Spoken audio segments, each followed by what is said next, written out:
आज मैं इस वीडियो में 11th क्लास का त्रिकोणमिति स्टार्ट कर रहे हैं। ठीक है, त्रिकोणमिति के लिए सबसे पहले आपको जानना होगा कि त्रिकोणमितिक रूल हम लोग अप्लाई कैसे करेंगे।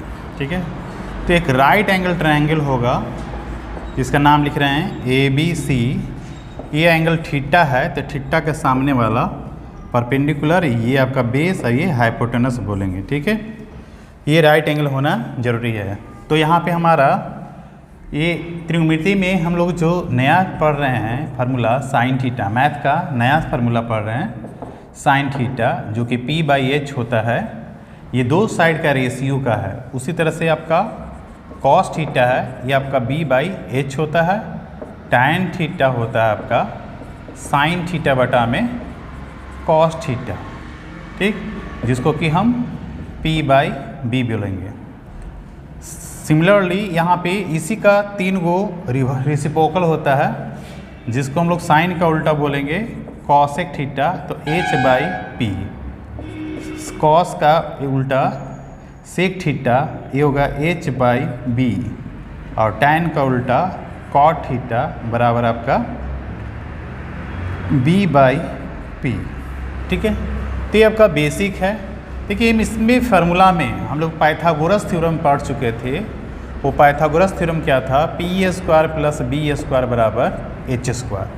इसको हम यूज करते हुए अब हम आपको त्रिकोणमिति का फार्मूला डेवलप करते रह जाएँ। ठीक है, तो त्रिकोणमिति का फार्मूला कैसे आता है, कुछ बेसिक आप जानिए। ठीक है, तो हम यहाँ पे बात करेंगे कि आप लोग सुने होंगे sign square theta plus cos square theta बराबर कितना होता है। तो साइन थीटा अभी लिखे थे हम लोग P/H का होल स्क्वायर लिखेंगे, B/H का यहाँ पे होल स्क्वायर लिखेंगे। ठीक है, तो यहाँ पे P² plus B²/H²। LCM H², यहाँ पे आपका P² प्लस B², जो कि H²/H² कट के ये 1 हो जाता है। ठीक है, तो आपका फार्मूला क्या यूज करना है कि sine square theta plus cos square theta बराबर 1। सिमिलरली दूसरा है फार्मूला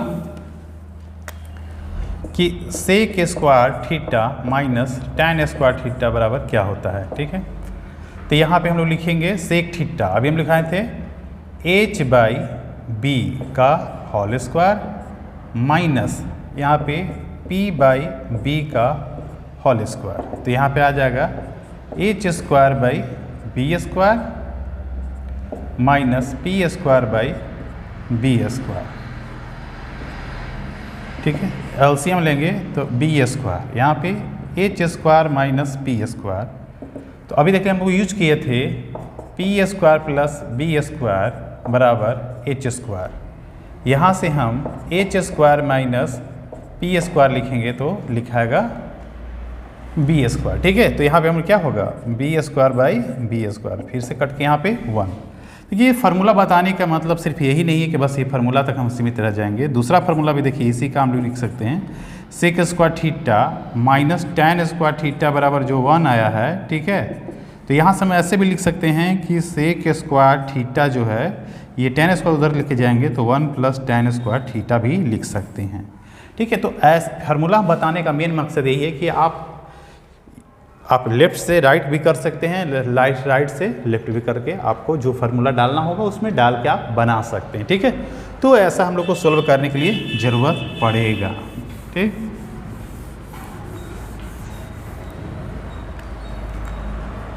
उसी तरह से एक और फार्मूला है आपका cosec square theta minus cot square theta. तो इसका भी देख लीजिए, कॉसेक का भी आया था H/P का होल स्क्वायर माइनस B/P का होल स्क्वायर। तो यहाँ पे हो जाएगा H² माइनस B² ये एलसीएम होगा P², H² minus B² that is P² ये कट गया, फिर आपका 1। ठीक है, तो इसका आप डायरेक्ट फार्मूला आपका यहाँ तक यूज कर सकते हैं। ठीक, तो ये हुआ आपका सबसे पहला ट्रिग्नोमेट्रिक रेशियो का त्रिकोणमितिक फार्मूला का आपका सबसे पहला फार्मूला कि कैसे हम लोग करेंगे। देखिए इसके बाद जो एंगल जो होता है उसका आपको एक टेबल याद रखना ज़रूरी है। ठीक है, इधर हम यूज कर रहे हैं साइन थीटा कॉस थीटा, ये 0 डिग्री, फिर 30 डिग्री, फिर 45, 60 डिग्री एंड 90 डिग्री। इतना आपको याद रखना जरूरी होगा, ठीक है। साइन या कॉस का, आप साइन या कॉस का कोई भी एक, साइन या कॉस का एक कोई भी टेबल याद रख लीजिए तो बाकी अपने आप याद हो जाएगा। याद रखने का तरीका क्या है कि 0/4, 4 क्वाड्रेंट के लिए 0/4 चलेगा, तो यहाँ पे 0, 1/4 का अंडर रूट दैट इज़ 1/2, 2/4 का अंडर रूट तो कट के आएगा 1/√2, और यहाँ पे 3/4 का अंडर रूट दैट इज़ √3/2, और 4/4 का under root that is 1। Just इसका कॉस थीटा क्या है, इसी का रेसिप्रोकल होता है, उल्टा हो जाता है सीधे, ठीक है। जो वहाँ से स्टार्ट किए थे आप यहाँ से स्टार्ट कीजिए, ठीक है। 3/2, फिर यहाँ पे 1/√2, यहाँ पे 1/2, और यहाँ पे 0। टैन थीटा क्या होता है, टैन थीटा आपका होता है कि साइन थीटा बटा में कॉस थीटा, ठीक है। तो यहाँ पे 0/1 बराबर 0, 1/2 बटा में √3/2 कटेगा तो 1/√3, 1/√2 बटा में 1/√2 कट के 1, ठीक है। √3/2 बटा में 1/2, 2 से 2 कैंसिल, √3, और यहाँ पे 1/0, ये चीज़ को कहीं इन्फिनिटी लिखता है कहीं अनडिफाइंड लिखता है, ठीक है। तो ध्यान रखिएगा 1/0 इज इनफाइनाइट रखेंगे, ठीक है। 10th क्लास के बच्चे तो जब पढ़ते हैं तो इसको अपरिभाषित या अनडिफाइंड टर्म का सुनते हैं, ठीक है। तो ये आपका इसका मीनिंग यहाँ पे यही है, ठीक है। तो ये हुआ आपका। अब देखिए जब हमको साइन थीटा मालूम चल गया तो कॉस थीटा इजीली निकाल लिए, कॉस थीटा इजीली मालूम चल गया तो टैन थीटा मालूम चल गया। साइन का उल्टा कॉसेक होता है, कॉसेक मालूम हो जाएगा। ये आपका कॉस का उल्टा होता है सेक, तो वो भी आपको पता है, और टैन का उल्टा है कॉट। इस टेबल से आपको पता है, ये टेबल से ही हम पूरे ट्रिग्नोमेट्री का करीब करीब आपका सब वैल्यू के लिए हम लोग कैलकुलेट कर सकते हैं यहाँ से, ठीक है। बशर्ते कि अब हम लोग के लिए 15-15 का चेंज भी देख सकते हैं या 30 का चेंज हम लोग लेके बना सकते हैं। अब उसके लिए एक और फार्मूला आपको ध्यान रखना होगा, जो कि आपको बेसिक अगर जानना है तो साइन A + B का फार्मूला क्या होता है। तो इसको आप रट जाइए, साइन का और कॉस का, दो का एक रट जाइए, तो हम आपको पूरा ट्रिग्नोमेट्री आपको देखिए कैसे समझाते जाएंगे इस दोनों फार्मूला से ही, ठीक है। ये तो थोड़ा सा बेसिक है ही, तो बेसिक फार्मूला के बेसिस पे हम आपको बहुत आगे लेके चल जाएंगे, पूरा का पूरा ट्रिग्नोमेट्री आपको समझा देंगे। आपका कहीं भी मिस्टेक होने का चांसेस नहीं है। इवन 11th क्या 12th का इनवर्स ट्रिग्नोमेट्रिक फंक्शन बहुत लोगों को समझ में नहीं आता है, तो उस चीज़ को हम आपको समझने के लिए बहुत हेल्प करेंगे। अब लेकिन यहाँ से शुरू से चलेंगे तब आपको बहुत जल्द समझ में आएगा, ठीक है। तो बेसिक आपका स्टार्ट कर दिए हैं, आगे लेक्चर में इसको हम देते जाएंगे। तो साइन A + B का फार्मूला होता है आपका sign A × cos B + cos A × sin B। अब इस फार्मूला से हम बनाएंगे कैसे इस चीज़ को वो देखेंगे, ठीक है। दूसरा है cos A + B फार्मूला, तो यहाँ पे आ जाता है cos A × cos B minus sin A × sin B, ठीक। देखिए अब यहाँ पे sin A + B है तो यहाँ पे प्लस साइन आया है, cos A + B है तो यहाँ पे माइनस साइन आया है, और दोनों देखें cos का और sin का एक साथ साथ रहता है। ध्यान रखने का तरीका ये भी है, तो जब यहाँ माइनस रहेगा तो यहाँ माइनस हो जाएगा, यहाँ पे माइनस रखेंगे तो यहाँ पे प्लस हो जाएगा। बस ये ध्यान भी रखना है आपको इस फार्मूला में, ठीक है। अब पूछिएगा कि सर अभी तक तो हम 90 का तक टेबल दिखाए थे, ठीक है। तो 90 वाला में एक प्रूफ के लिए आपको समझा दे रहे हैं कि हम जैसे साइन 60 डिग्री को लिख रहे थे तो हमारा यहाँ पे हम साइन 60 को लिख सकते हैं, साइन 30 + 30 भी तो लिख सकते हैं, ठीक है। तो इसको साइन A और B दोनों क्या है 30-30 है, तो यहाँ पे फार्मूला बैठा के देख लेंगे। तो sine 30 degree × cos 30 degree plus cos 30 degree × sine 30 degree. Sine का 1/2 आया था, cos का √3/2 था, प्लस √3/2 है, इंटू 1/2 है। ठीक है, दोनों में 4 हो गया, 2 दूनी के 4, एलसीएम 4 हो गया।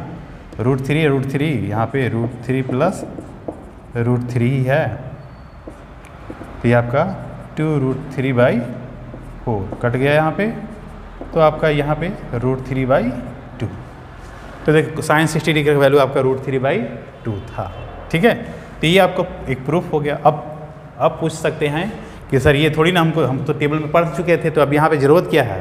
तो हम आपको इसके लिए नहीं बता रहे थे, ये आपको एक सिखा रहे थे कि प्रूफ आपका है कि आप इस पे कन्फर्म रहो, फार्मूला पे भरोसा रखो। अगर नहीं भरोसा हो रहा है तो कोई और एक चेक कर लो, जैसे आपको 90 डिग्री का मालूम है तो 60 + 90 लेके बना लो, आप खुद से चेक करके देखना। अगर नहीं आता है तो आप हमको कमेंट में बोलो, हम आपको उसको दिखाएंगे। ठीक है, तो हमारा अब क्या है, अब इस फार्मूला के यूज करते हुए अब हमको फाइंड क्या करना है। आप लोग क्या करोगे घर पे बैठ के, जैसे हम आगे थोड़ा बढ़ रहे हैं तो 90 तक हमको सबका मालूम है, साइन का और कॉस का मालूम है, तो 90 से हम आगे बढ़ेंगे और एंगल कितना कितना का चेंज लेंगे, तो 30-30 डिग्री के बढ़ाते जाएंगे और जो प्रीवियस डेटा है हम नेक्स्ट वाला में यूज करते जाएंगे। ठीक है, और ये कहाँ तक हम बनाएंगे, कम से कम 720 तक जाएंगे, 360 का डबल 720 तक जाएंगे। इसलिए जाएंगे कि इसका ग्राफ खींचना होता है। ठीक है, तो जब तक आप इसको वैल्यू नहीं बनाओगे, निकालोगे नहीं आप अपने से, तो इसका आप क्या हो, ग्राफ नहीं खींच पाओगे। ग्राफ पेपर ले लो, ग्राफ पेपर पे आप ड्रॉ करोगे, मेरे पास बोर्ड है, हम बोर्ड पे आपको रफ ड्रॉ करके दिखा देंगे। ठीक है, तो जैसे अब हम करेंगे क्या, तो साइन लिखेंगे 120 डिग्री। 120 डिग्री देखिए हम लोग कैसे, तो नोन वैल्यू से अननोन, ये 120 डिग्री हमको मालूम नहीं था पहले से, जो मालूम था टेबल हमको आपको दे दिए। ठीक है, तो हम इसको क्या लिख सकते हैं, तो इसको लिख सकते हैं साइन 90 + 30 भी लिख सकते हैं और साइन 60 + 60। अब पूछ रही है कि यहाँ पे इस तरह से क्यों लिख रहे हैं, तो यहाँ पे देखिए एक तरीका मिल जाएगा हमको कि 90 + 30 पे ही क्यों जा रहे हैं। ठीक है, तो यहाँ पे लिखेंगे साइन 90 × cos 30 + cos 90 × sin 30। तो यहाँ पे देखिए साइन 90 का वैल्यू 1, cos 30 का वैल्यू √33/2 प्लस यहाँ पे 0 × 1/2, तो 0 वाला से कोई मतलब नहीं रह गया, यहाँ पे √3/2 रह गया। ठीक है, तो अब क्या है कि साइन 90 + 30 रहेगा तो किस में कन्वर्ट कर जाएगा, देखिए कॉस, यही चीज़ वैल्यू आपका था, cos 30 का वैल्यू थे, यहाँ पे देख रहे हैं ना, 1 हो गया, cos 30 वाला वैल्यू रह गया। तो यही आपका मतलब क्या हुआ कि साइन 90 + 30 जो है, साइन 90 + थीटा जो होता है वो cos थीटा होता है, ये भी आपको यहाँ पे मिल गया। ठीक है, अब समझने पे है कि आप कैसे इसको समझते हैं। अगर अच्छे ध्यान से इसको देखिएगा वीडियो को, तो आपको हर एक चीज़ को बहुत अच्छे से समझ में आएगा। ठीक है, तो ये आपका यहाँ पे मिल गया। सिमिलरली हम उसी तरह से आपका यहाँ पे cos का कर रहे हैं, cos 120 का। ठीक है, cos 120 का, तो cos का भी वही लिखेंगे 90 + 30। ये देखिए 60 + 60 भी लिख सकते थे हम, लेकिन हमको जानबूझ के हम नहीं लिख रहे हैं। क्यों? क्योंकि आपको एक ट्रिक समझ में आ जाएगा कि फटफट आप कैसे निकालना सीख जाओगे कि ये कैसे निकालना था। क्योंकि हम लोग का एग्जाम में सबसे ज़्यादा मायने रखता है, आप घर पे कितना पढ़ते हो उससे कोई माने नहीं है, आप एग्जाम में कितना चलते हो ये आपको इम्पॉर्टेंट होता है। ट्रिक आपका क्या है, ठीक है, शॉर्टकट भी नहीं जाना है और आपको समझ में भी अच्छे से आना है, ये आपको ध्यान रखिएगा। कंसेप्ट हमेशा क्लियर होना चाहिए। ठीक है, तो यहाँ पे हम लिखेंगे cos 90 × cos 30 minus sine 90 × sin 30। ठीक है, तो यहाँ पे आप देखिए क्या होगा, cos 90 0, cos 30 आपका √3/2 माइनस साइन 90 1, और यहाँ पे आपका साइन का 30 का 1/2। तो यहाँ पे cos ऑफ 90 + थीटा बराबर क्या होगा, तो माइनस ऑफ साइन 30। ठीक है, माइनस ऑफ साइन 30 यही तो वैल्यू है, -1/2। ठीक है, मतलब 90 + 30 जो होगा वो आपका कहाँ पे जाएगा, तो ये सेकंड क्वाड्रेंट का है। सेकंड क्वाड्रेंट में ऐसे भी ध्यान रखना है कि कौन सा वैल्यू प्लस होता है, कौन सा वैल्यू माइनस होता है। अगर नहीं याद है तो याद दिला दे रहे हैं आपको कि आपका क्या होता है, ये आपका x एक्सिस होता है, x एक्सिस आपका b बेस होता है और y एक्सिस आपका p होता है परपेंडिकुलर। हाइपोटेनस क्या होता था याद करिए, तो आपका होता था p² + b²। p और b चाहे पॉजिटिव चाहे नेगेटिव रहे, उसका स्क्वायर का सम जब करेंगे तो आपका क्या होगा, वो आपका हमेशा वो पॉजिटिव वैल्यू आएगा। तो ठीक है, तो हमारा ये फर्स्ट क्वाड्रेंट में आपका बेस पॉजिटिव होता है, सेकंड क्वाड्रेंट में बेस आपका निगेटिव, तो कॉस आपका इसलिए यहाँ पे निगेटिव आ गया। आपका वाई एक्सिस मतलब पी फर्स्ट क्वाड्रेंट में या सेकंड क्वाड्रेंट में हमेशा पॉजिटिव होता है, इसलिए साइन 180 तक आपका पॉजिटिव वैल्यू आएगा। जैसे ही थर्ड क्वाड्रेंट में आएंगे तो साइन और कॉस दोनों के दोनों निगेटिव हो जाएगा। ठीक है, फोर्थ क्वाड्रेंट में कॉस निगेटिव पॉजिटिव और साइन निगेटिव रह जाता है। ठीक है, तो ऐसे इंटरचेंज करता है क्वाड्रेंट में, first quadrant, second, third, fourth. ठीक है, तो क्वाड्रेंट भी ध्यान रखना है। अब यहाँ पे देखिए हम यहाँ पे वैल्यू बता दिए कॉस 120 के, तो इसी के फॉर्म में आप कहाँ तक जाइएगा, हम आपको वैल्यू बोल रहे हैं कहाँ तक जाने के लिए, तो आपको जाना है 720 तक। ठीक है, नेक्स्ट एक और बता दे रहे हैं साइन और कॉस का, कि ये तो वैल्यू हो गया आपका 120 का। सिमिलरली फिर से जाते साइन 150 को लिखेंगे कैसे, तो साइन 90 + 60, यहाँ पे लिखाएगा sine 90 cos 60 plus cos 90 into sine 60।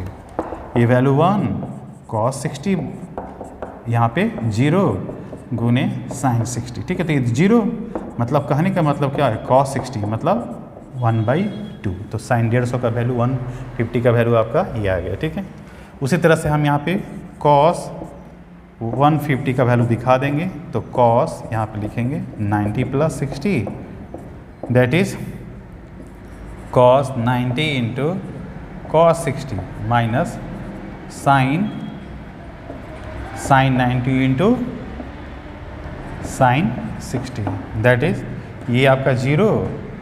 ठीक है, cos 60 ये आपका 1 गुने साइन 60, मतलब यहाँ पे माइनस साइन 60 बोलेंगे, दैट इज माइनस √3/2।